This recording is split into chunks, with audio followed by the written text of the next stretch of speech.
Hey, Cornwall Church, happy Memorial Day weekend. As you know, this is a weekend when we stop and we pause and we remember and we honor those who made the ultimate sacrifice, not only for us, but for our country and ultimately for the world, and to remember them and to thank them. And so I hope you're having a great Memorial Day weekend. It's a different one this year without the Ski to Sea parade and the race and different things, but it's still a great time for us to remember what those that have given their all, their lives for us, and I'm grateful for that. I also want to say thank you to many of you who participated in the food drive, and I just want to say it was such a blast being able to greet a lot of you, and while you couldn't see it because of my mask, man, I had like this grin going from ear to ear. So great to see you, and thank you for participating with that. One more issue that we really do need to talk about. Some of you are saying, well, why are we not in the building right now? I mean, after what President Trump said on Friday. Can I just take a minute and address a few things for that? I think it's important. As you know, on Friday, President Trump did make a declaration that houses of worship are essential, which is a good thing. And the Center for Disease Control is putting in together, implementing directives of how gatherings can happen to worship God. I also want you to remember that there are state and local regulations, directives as well. Now, we have a reopening task force that has been working feverishly and laboring and grateful for them, pray for them, as they are putting together all the details and all the different intricacies of us coming back together so that we can have a sanitized and a safe environment where there's the proper physical distancing, and we're going to err on the side of safety first. Now, with that, as we continue on, we also have to manage our own expectations. Because of the guidelines about large gatherings, which we would fall into, when we come back together, it is going to be different. And it's going to take some adjustment for all of us. And I'm telling you, I, more than any of you, are ready for us to be back together. I want it to be like it was. We have to work through this slowly, together, patiently. Also want to remind you that Washington State still is in phase 1. And as a church, as Cornwall Church, we have chosen to comply with that out of love and a desire for safety and the health of our community. So with that, what you can do is know that we will continue to offer our services online. And so we want you to join on Saturday at 5 or on Sunday at 9 and 11. And to be a part of this and to participate in worship and in the Word of God. Also want you to know that as we go forward, we are committed to communicating to you what is being done, what our reopening task force is deciding. And we're going to communicate that on our weekend services. Every weekend we'll let you know what's going on. We're going to be using our social media platforms. We're going to be using our website. And we're also going to be sending out occasional emails. If you want to make sure you know what's going on, the best way right now is to make sure that we have your current email address. So if you'll click on that connection card right up there and give us your current email address, that's the best way for us to stay in contact with you. In essence, to communicate with you, thus the name of the communication card. Don't just show up at church expecting that we're open. We will let you know when that happens and how that's going to happen. So finally, this is what I'm going to ask of you, Cornwall Church, and done in an excellent pastoral alliteration form. I want to give you 3 P's that I'm asking you to be a part of. One is, would you pray? Would you pray for our reopening task force? We have a monumental task ahead of us to work out all the details. Pray for that. Pray for our government leaders. Pray for our president. Pray for our governor. Pray for our mayors. And would you also be patient? For some of you, you would be here right now if we would let you. Would you be patient with us? Also, would you be patient with others who maybe are not quite as ready to go as you are? And for those of you who are a little bit hesitant, would you be patient with those who are ready to just kind of storm the gates and go for it? And finally, would you participate? Would you participate in worshiping together with us? Would you participate in being in the Word of God? Would you participate in being the hands and feet of Christ like Pastor Mike just shared with us? Participate in using this as an opportunity to advance the kingdom of God. And together, we will continue to glorify Him. All right, thank you so much for that. Thank you for your prayers, your patience, and your participation. Speaking of participation, let's get into this. We're continuing on in our series in the 23rd Psalm, and I hope that this has been as meaningful for you as it has for me. I tell you, I have been quoting Psalm 23 on a daily basis on multiple times. I mean, it has become my companion every single day. You know, one of the things that Doreen and I do every night as we're drifting off to sleep, I'll just say, "The Lord is my shepherd." And then she responds with a second, I shall not want. And then I'll say, he makes me lie down. And we just kind of toggle back and forth, volley back and forth. And this is the last thing that we say to one another as we drift off to sleep. And there was a man by the last name of Davison, W.T. Davison. He said this: "The meaning and helpfulness of this perfect little psalm can never be exhausted." And I would have to agree with him.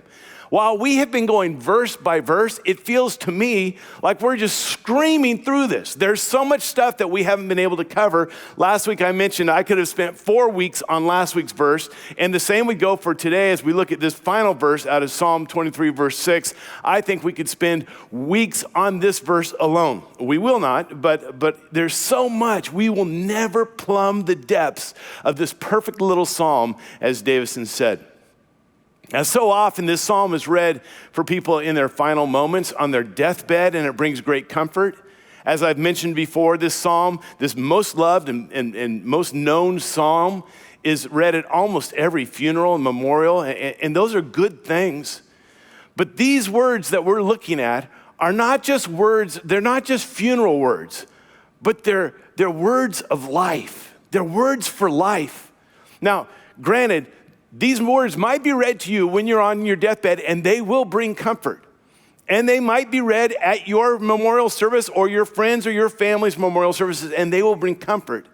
But these words also are for life, for our life today and now.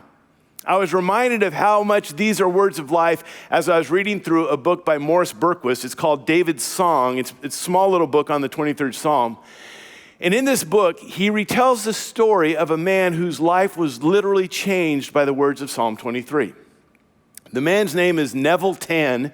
Neville Tan was born in the 40s in Singapore when Singapore was under Japanese occupation during World War II. And while it was not only a tumultuous time for their nation, his life was quite tumultuous. And by the age of 13, he had been expelled and kicked out of school. At the age of 14, he joined gangs. And by the age of 17, Neville Tan was in prison on his first capital offense because of a gang murder. Now, over the next 10 years, he was in and out of prison. He had actually escaped from prison twice. And by the time he was in his early to mid-20s, he had gotten this nickname as Iron Man. Now, this was long before Marvel Studios and Robert Downey Jr., but he was nicknamed Iron Man. He was this hardened criminal, and even the iron bars couldn't keep him in. He also found himself on the top 10 most wanted criminals in Singapore. And as of course time would happen, that they arrested him and he was imprisoned. And very often he was imprisoned in solitary confinement. And he was in the Changi maximum security prison. And while he was in there, he received a letter from his brother saying that their mother was dying, and her dying wish was that she could see her son Neville one more time. Well, he found his way to the warden's office and said, "Would you allow me to go home just for even 5 minutes?" And the warden looked at him and says, "How many times have you escaped from prison?" He said, "Only twice." And the warden says, "Not a chance." And so his mother passed, and her only wish was to see her son. Neville became so despondent, so discouraged, that he decided, since he was in this maximum security prison, he'd probably never get out. He was not able to be with his mother. He decided that he would take his own life. He determined how he would do it and what day it would happen. And on that day, when he was going to take his own life, that night, as he was in his cell, a song from his childhood came into his mind. And he couldn't remember the lyrics, he could remember the tune, but he remembered the very first line of the song. And the song that he sang as a little kid was, "The Lord is my shepherd, I shall not want." And he couldn't remember the rest of the song. He couldn't remember the lyrics at all. And so as he was preparing to kill himself, he thought, "I'll smoke one more cigarette and then I will die." And as he grabbed his cigarette, he realized there were no matches. And then he remembered that he had hid some matches in the spine of a little book that someone had put in his cell. A Gideon's New Testament with Psalms in it. And as he went to get those matches, this book opened to the back, and he saw what he thought was a typo, this word that didn't make any sense. He saw these letters, P-S-A-L-M. How do you even say that? Psalmi. And he said, this is a typo. But then when he turned the page, it was there again and again and again, and he stopped, and he looked down, and he saw these words, the Lord is my shepherd. And he thought, that's the song I was just thinking about. And he read through, even though I walk through the valley of the shadow of death, I will fear no evil, for you are with me. Your rod and your staff, they comfort me. And Neville at that time had not cried for over 15 years since he was 12 years old. And in his cell that night, he began to just weep. And he said, Shepherd, if that is true, Lord, if you are there, then I want you in my life. And it saved his life. As Berquist said in his book, the Good Shepherd led him to Psalm 23, and Psalm 23 led him to the Good Shepherd. Saved his life. Now, as he went on, he got into the programs there in the prison, became part of the Bible study, actually finished his education and got a college education. And when he was released, the warden came to him and said, Neville, if you are what you say you are, there is hope for anybody. And Neville got out of prison. He went to Bible school. He got married, had 3 children, became a pastor, and started the Asian Outreach Mission, helping those who had been in prison before. And as I read that story, I remember back to my childhood when I was 8 or 9 years old. And I thought, I think Neville Tan came to our church.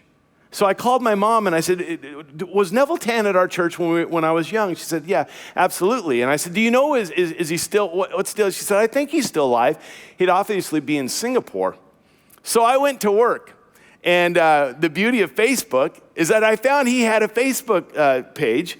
And so I messaged him and I introduced myself and said, I believe you knew my father, Gerald Marvel, and you stayed in our home in Vancouver, and I'm a minister now and going through Psalm 23, reread your story. And he messaged me back a couple days later and he says, oh, I remember your dad very well. And I remember staying in his home in Vancouver. And I'm glad that you're a pastor. And then he wrote these words, I'm now 80 and officially retired, but continue to serve in building the lives of ex-prisoners like myself. Yes, the Lord is my shepherd for the past 50 over years. His rod and staff still comfort me. May he bless you and shepherd you as you serve him. Psalm 23 saved this man's life over 50, or as he would say, 50 over years ago. And Psalm 23 has sustained this man's life for 50 over years. And for however much longer he lives, it will secure his life long after he dies. See, these are not just words for funerals. These are words for life. Say them with me. The Lord is my shepherd. I shall not want. He makes me lie down in green pastures. He leads me beside still waters. He restores my soul. He leads me in paths of righteousness for his name's sake. And even though I walk through the valley of the shadow of death, I will fear no evil, for you are with me. Your rod and your staff, they comfort me. You prepare a table before me in the presence of my enemies. You anoint my head with oil. My cup overflows. And that's where we left off last week. And this is where we pick up this week in verse 6, the final verse where he says, surely goodness and mercy shall follow me all the days of my life, and I shall dwell in the house of the Lord forever. What an incredible way he finishes off this little psalm. Now, I've mentioned this a couple times in the series that I think that he was well along in years when he wrote this. We don't know this for sure, but as I think about it, as I've lived with these words, I don't think these are words that came from a 13, 14, 15-year-old shepherd boy. I see them more as words that have come from maybe a 70, 80-year-old king, one who's experienced a lot of life, one who has a lot of stories, one who's learned a lot of lessons, one who bears a few scars. And maybe in his latter years, in the twilight of his life, he says, would someone take me back to that field where I watched over Dad's flocks? I just want to go back and relive that. Or maybe he says, I want to go back just to remember that cave in Engedi there when I was running for my life. Or could someone just take me back to the valley where I conquered Goliath? And maybe it's in one of those settings where, as this introspective, looking back over life, man writes these words of all the things. And as he's writing these words, as he's thinking about this, he comes to this confident since then conclusion. It's confidence and it's since then. Last week we talked about if then, but I see this as David now late in life looking back, and he's saying not if, but since. Since the Lord is my shepherd, since he always has been. Since he makes me lie down in green pastures, since he has led me by still waters, since he's always walked with me through the valley, he's on the right path, since he has done these things, since he's prepared a table before me, since he's anointed my head with oil. Since then, he says, surely, not maybe, not possibly, not hopefully, not feasibly, not conceivably, surely. Without a doubt, confidence. And what else he says in here is he uses this word shall twice, shall. Now, I'll allow you grammatical virtuosos to haggle over the nuanced differences between will and shall. I don't know all that. What I do know is shall is used when you're speaking in the first person. And so here what we find again is David not talking about concepts. He's talking about a personal experience. That he says, I'm confident, I'm sure of this. There's no doubt in my mind. I'm sure that this shall happen to me. And I'm sure that this is where I shall dwell forever. So he says, surely, and then he goes on and says, surely goodness and mercy. And I don't think he's saying, well, it's been a pretty rough life, but in this final chapter, I'm hoping things turn around. I hope things improve. I hope that we get some goodness and mercy. No, I think this is a since then. Since my whole life, I've experienced the goodness and the mercy of the shepherd. I've seen this. Not that life has always been easy. I mean, we've talked about some of the valleys that he's gone through. We know that there's been some hardships. We know there's some difficulties in every season of his life. But maybe as an old man, he says, yes, even in the hardships, I look back and I see how the good, merciful hand of God was at work in my life in every single one of those. When I was a shepherd boy, God's goodness and his mercy was so evident with me. When I was a young warrior, God's goodness and mercy just saw me through. As a king, his goodness and mercy in my family, even though it's just racked with hardships and heartache and brokenness, I've seen God's goodness and mercy all through. Or maybe it's just one event. Maybe it was one thing that happened. One thing that was so significant where he experienced so much of God's goodness and mercy that it shaped his life. It was something he thought about every day of his life. And maybe that was in the deepest, darkest failure moment of his life. As a younger man, when he allowed his eyes to wander, and he allowed the fantasies to grow, and he abused his power, and he engaged in an illicit sexual relationship with a woman who was not his wife. And while most likely it was a one-sided deal, the consequences of that is that she became pregnant. And now not only has he allowed lust to overthrow his life, he's used his power to get what he wants. He's broken one of the commandments, he's committed adultery, and now there's a pregnant woman. So he begins to work on a plan of deception, of lying, breaking another commandment to deceive. And that plan doesn't work. So now he conspires to have an innocent man murdered, a man who is faithful to his wife and loyal to his king. And he has Uriah's life taken. And now he takes this woman as his own wife.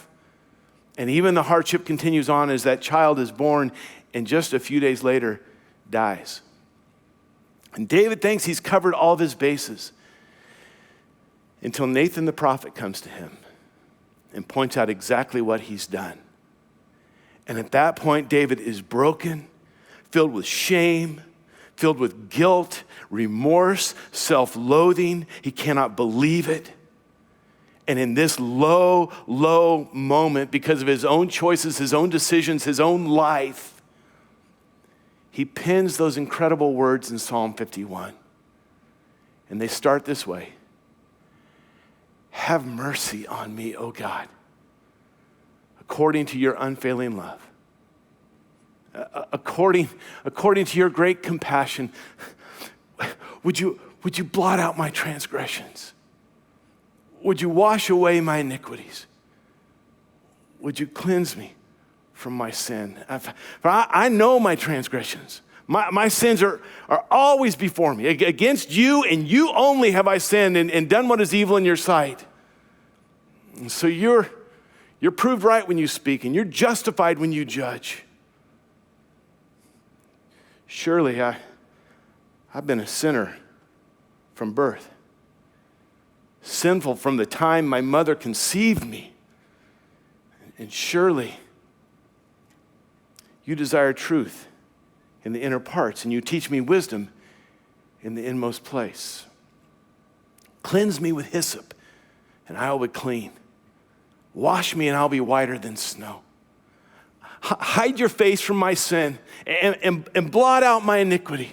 Create in me a pure heart and restore. Create in me this pure heart, oh God. And Lord, restore to me the joy of my salvation. Let me hear joy and gladness. Let the bones that you have crushed rejoice. Restore to me the joy of my salvation. Do not cast me away from your presence. And do not take your Holy Spirit from me. Grant me with a spirit to sustain me. In that lowest moment, he cries out, God, have mercy on me. And God was unbelievably good and merciful to him. And maybe because of that moment and that goodness and that mercy, he was never, ever the same. And he would say, surely goodness and mercy that I've received since, well then. And maybe he quotes the other Psalms where it says in Psalm 89, I will sing of the mercies of the Lord forever. Or Psalm 136, Lord, you are good and your mercies endure forever. Or Psalm 145, when he writes, the Lord is good to all and his mercy is over all that he has made. God is good. God is merciful. He has been in this world. He has been in my life. And I can say with confidence, surely goodness and mercy will follow me. There was a man named F.B. Meyer, and he said this, goodness to supply every want, mercy to forgive every sin, goodness to provide, mercy to pardon. Surely goodness, he says, and mercy. And then he says, will follow me all the days of my life. And here's something, a cool little thing that I found in this study is at the beginning, he talks about how the good shepherd leads him. The good shepherd's out in front. The good shepherd's kind of blazing the path, the pioneering the way. He's out in front. He's leading. But during the valley, he's with me. He's right beside me. He's not out front now. He's right here with me in this dark, scary valley. And now at the end of this, he says, and now his goodness and his mercy is following me. It reminds me of what he writes in Psalm 139. You hem me in behind and before you've laid your hand on me. Such knowledge is too wonderful for me, too lofty for me to attain. That the good shepherd walks ahead of him. The good shepherd walks with him. And the good shepherd now is following with goodness and mercy. You know, I think sometimes we get this idea of if we're being followed, that's not a good thing. I mean, honestly, the last time you were driving and noticed that there was a police car following you, I know you get nervous, you're sweating, you got your hands on the wheel, you're checking the mirror, you're checking the speed, all this. You're just nervous because they're following you. It seems like this negative thing. what we find here is that David takes something that we think is negative and he turns it around for positive. Almost like the good shepherd has two sheepdogs. And these sheepdogs, one of them's named Goodness and the other one's name is Mercy. And these sheepdogs are back there kind of keeping the herd with the shepherd. That's the whole purpose. And that goodness and mercy are following us, but goodness and mercy, they pursue and they protect. They pursue and they protect. This idea that goodness and mercy is pursuing us. I mean, we sing that song, The Reckless Love of God. Oh, the overwhelming, I can't remember the words, overwhelming something, reckless love of God. It chases me down, fights till I'm found, leaves the 99. This goodness and mercy of God is pursuing us, chasing us down when we stray to bring us back to the shepherd. Isn't that what God always does? Isn't that what he did with Adam and Eve when they had sinned and were hiding, and he comes pursuing them? Where are you? He comes pursuing not with anger and condemnation. He comes pursuing with goodness and mercy. Jonah flees and gets on a boat, and what does God do? He comes pursuing him with goodness and mercy. The thief on the cross who has denied God even exists, has lived a life apart from man's law and God's law, has been pursued his whole life, and in his dying breath, the goodness and mercy of God pursues him and catches up to him. Neville Tan in a Singapore prison, having decided to take his own life, is pursued by the goodness and the mercy of God. You, me, our lives, no matter what we do, the goodness and the mercy of God pursues us. In the 19th century, there was a man named Francis Thompson, who wrote this poem, and it's in Old English, and it doesn't flow real well, but the poem is called The Hound of Heaven, which is kind of a funny title, The Hound of Heaven.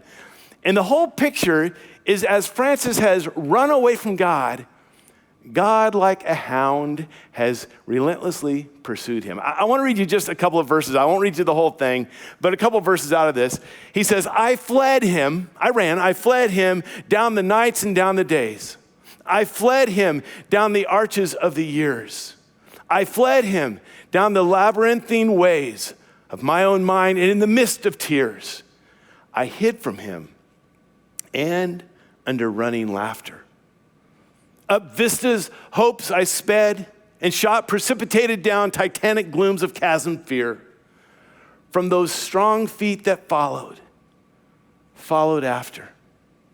But with unhurrying chase and unperturbed pace, deliberate speed, majestic instancy. And then the final verse of the whole poem, fancies is lost, I have stored for thee at home. Rise, clasp my hand and come. Halts by me that footfall, is my gloom after all. Shade of his hand outstretched caressingly. Ah, fondest, blindest, weakest, I am he whom thou seekest. That the goodness and the mercy of God pursues us, seeks us, never tiring, relentless, unhurried, unperturbed pursuit.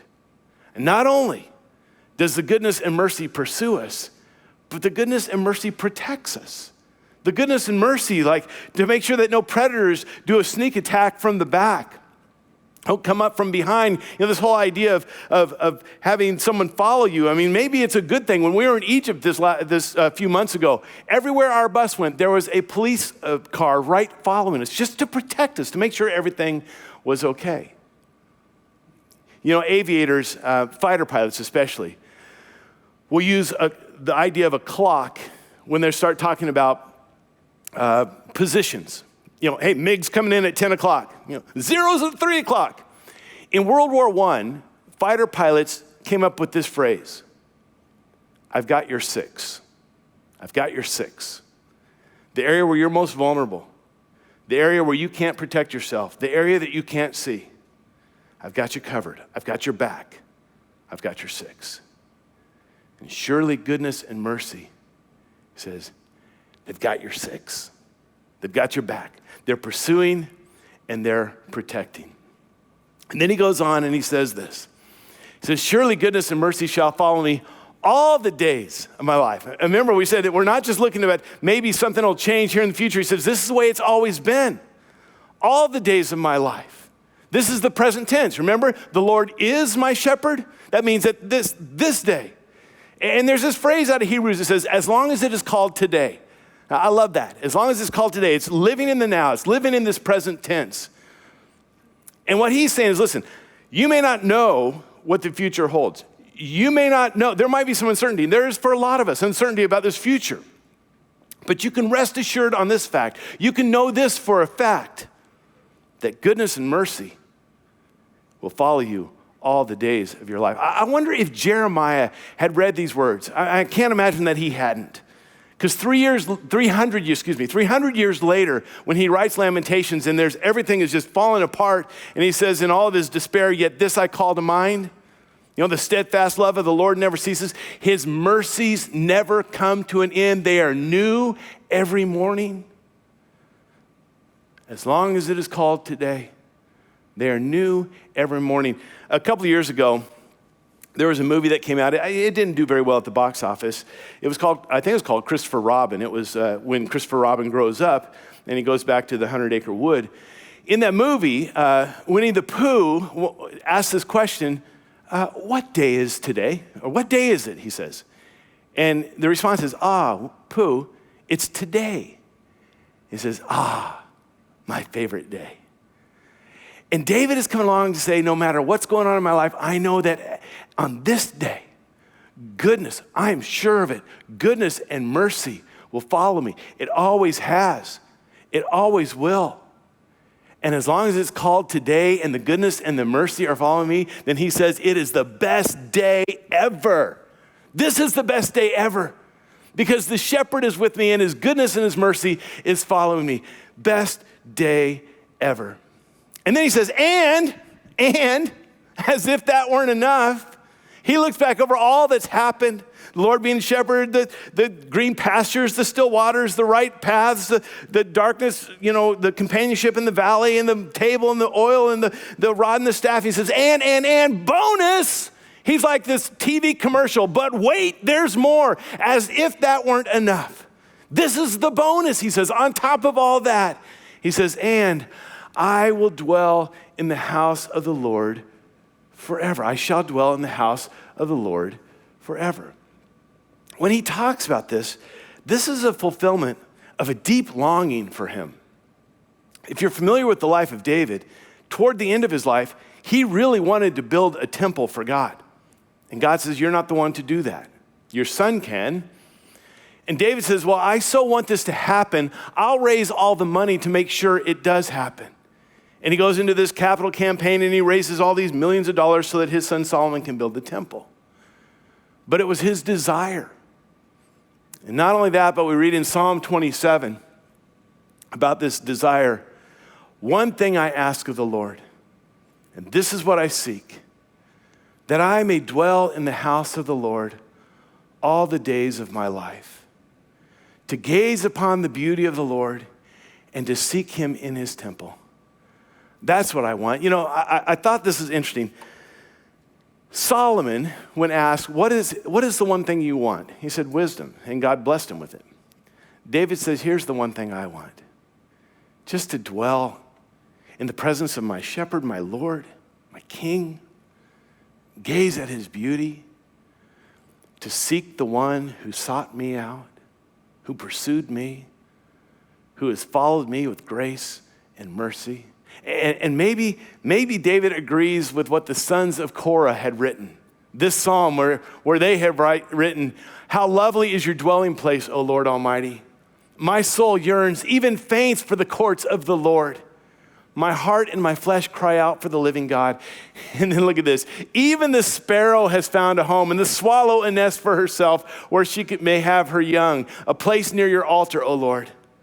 Almighty, my King and my God, blessed are those who dwell in your house. They are ever praising you. Say, listen, even the birds that are nesting in the rafters, we think they're a nuisance.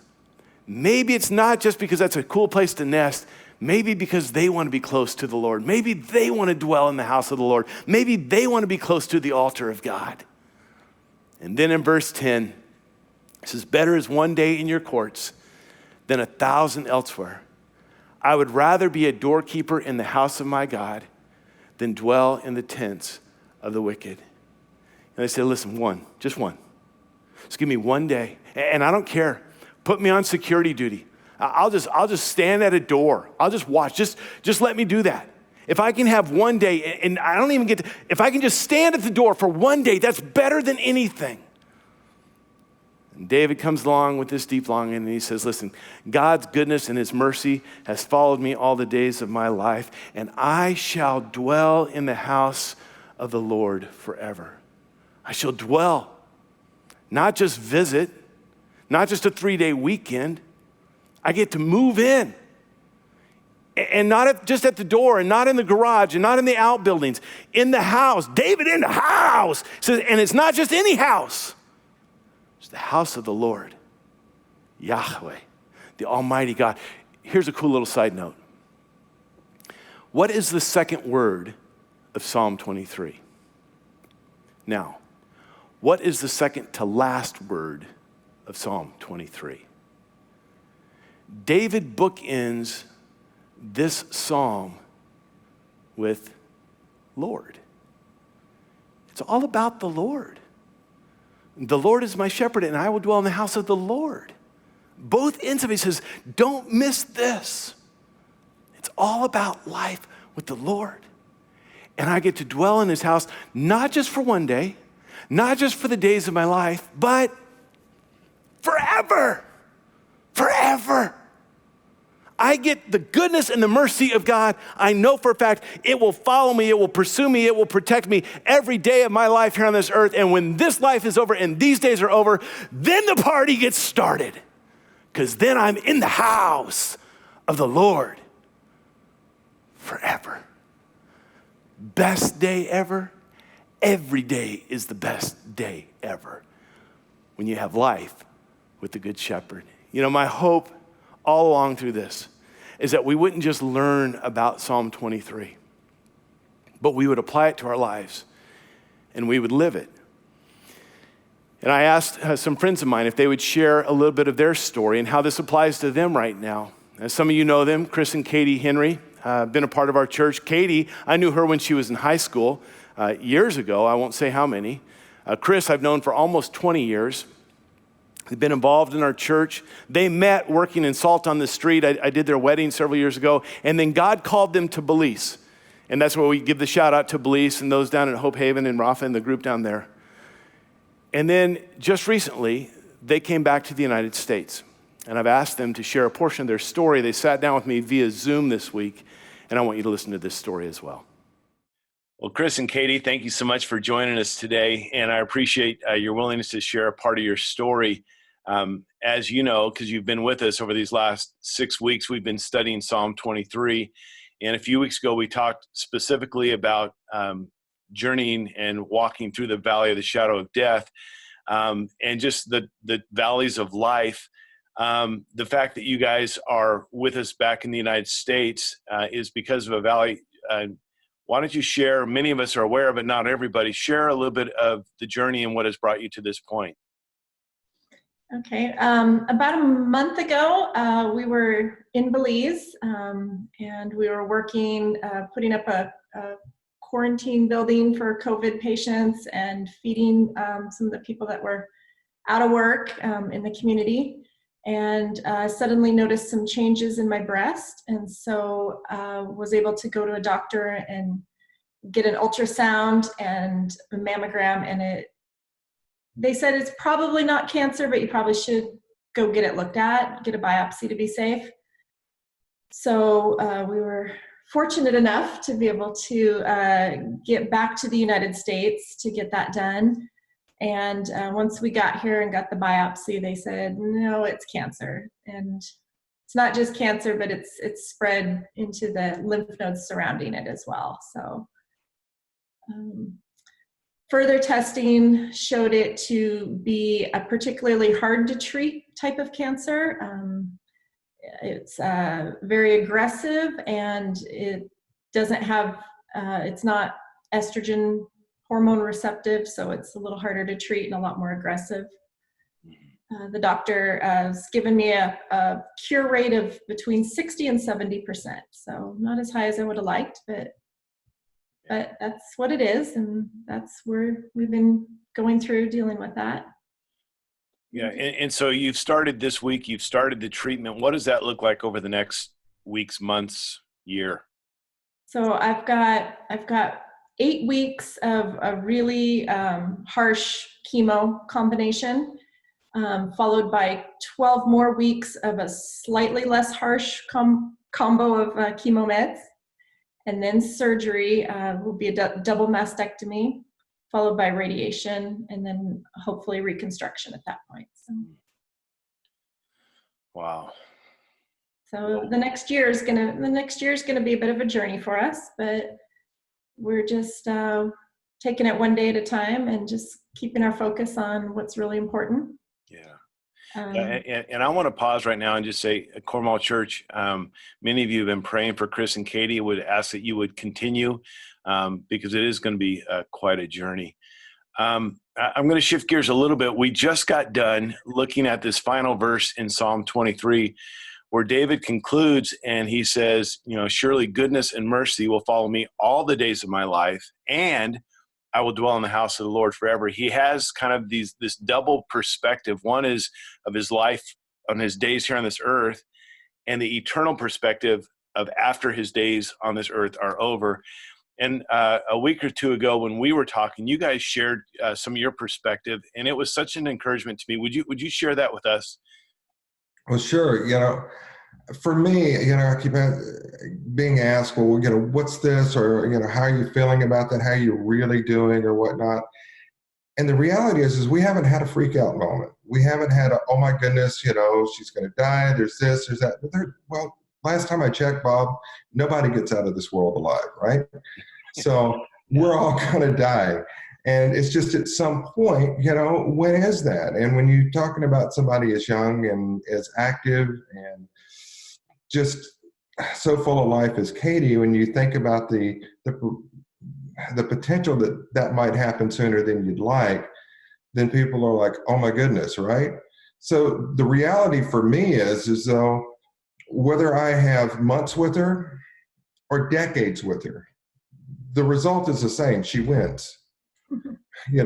She wins. And we're very competitive. We're very competitive in that aspect, and I told her, I said, and that, the eternal perspective is she wins. But when she talks about being competitive, is that, when we play cards, anything like that, it's like, who's going to win? I'm older, I'm fatter, I'm out of shape. And, it's always been kind of assumed that, she's going to marry me instead of the other way around. So she doesn't get to win. I told her she doesn't get to win this one.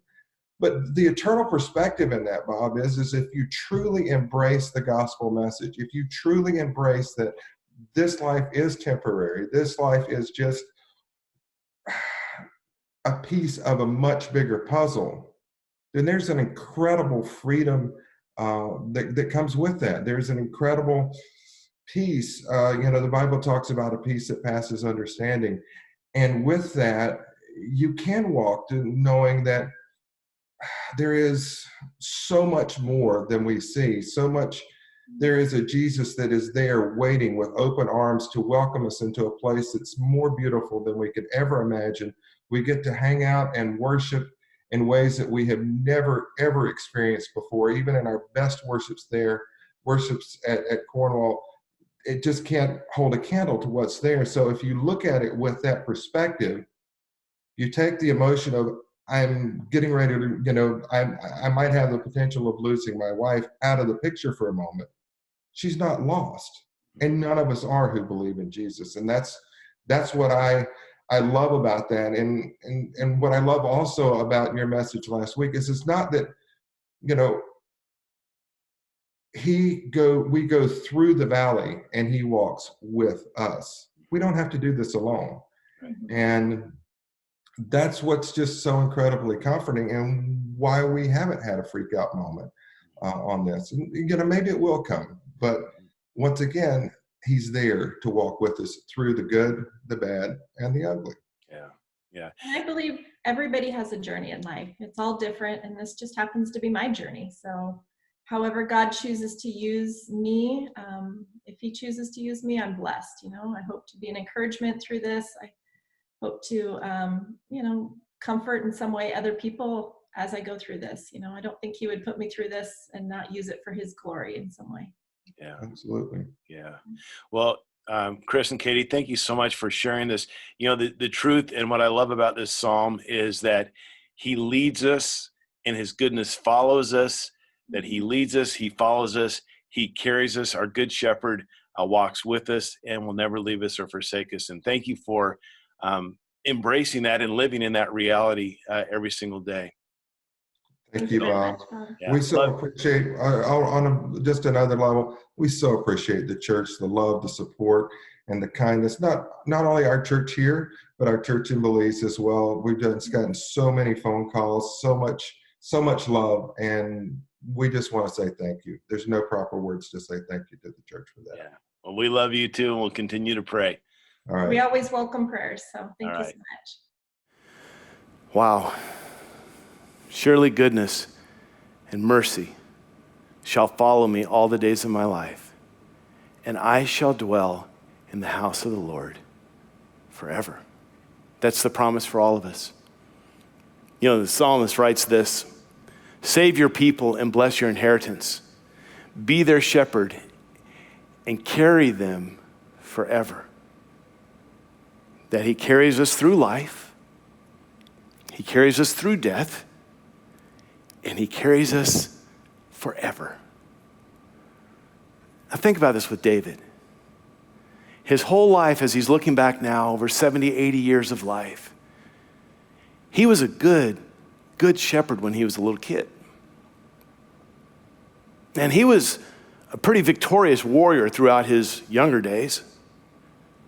He was a powerful leader. He was a successful king. He was not only talented, I would dare say he was a gifted musician and a brilliant songwriter.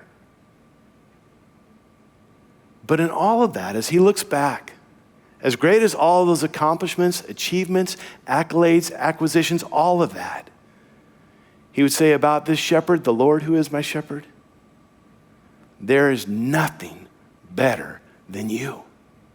Nothing better than you. He would trade it all in for one day even to just be on security at the house of God. But he knows that goodness and mercy, they're going to follow, pursue, protect, and he gets to dwell in the house of the Lord forever. Nothing better than you.